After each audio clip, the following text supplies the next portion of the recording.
I didn't. I could never. You have to believe me. Oh, there was something. Someone. God, I should have told you the moment I knew he'd spoken to Robert. I just didn't think he'd be that vindictive. Like he'd say it to you as well, to blame me. Well, he's blaming you because you did it. I had my suspicions. I could have done more, but I just thought he was okay. I tried to talk to him the other week when he confronted me. Told me he wasn't remembering things right. I tried to apologise for failing him, but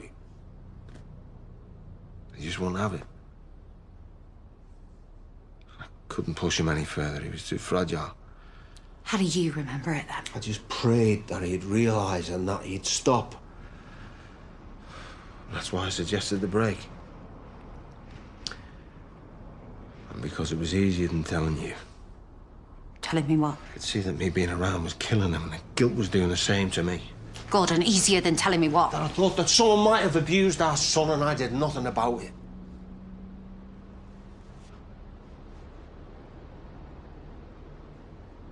He used to go to this football club, after school thing.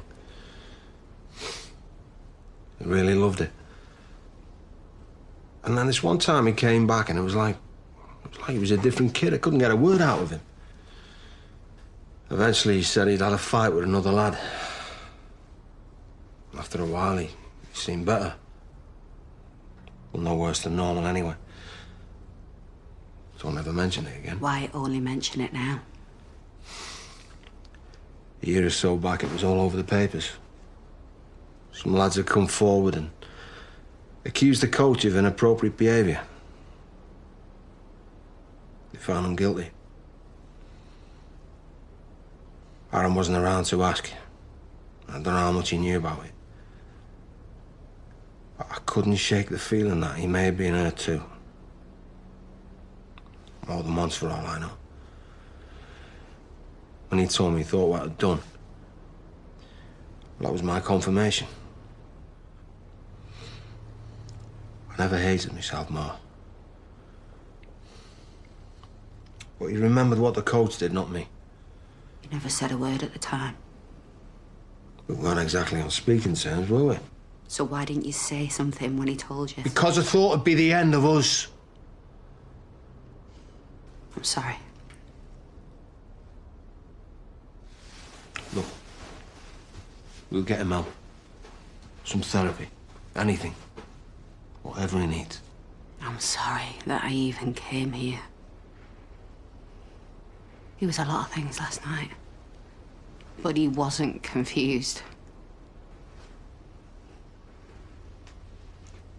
He remembers the rows. Being frightened in his room. The fish and chips you bought him out of guilt. He remembers every single time. He was little when it started, and he was too afraid to fight back. Well, guess who's not afraid to fight back now? You think he can accuse me? You weren't even there. He's told me everything I need to know. Come on, you left him. You messed about with his head. That's why he's the way he is. You walked out on your own kid and you never even looked back. No, that's not true. You didn't even cheat. You didn't even want somebody else. You just didn't want us. We weren't happy. You thought being on your own was best. Do you realise how humiliating that was? How worthless that made me feel? You were the love of my life.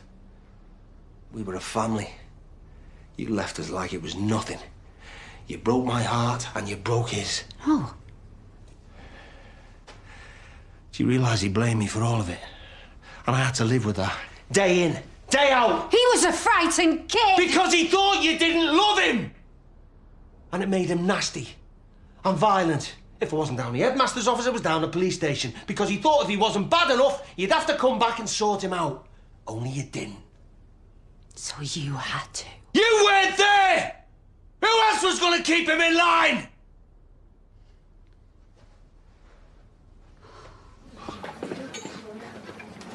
Why are you on the bar? Where's my mum? What? Well, in my bad boot. She left me single-handed to go shopping.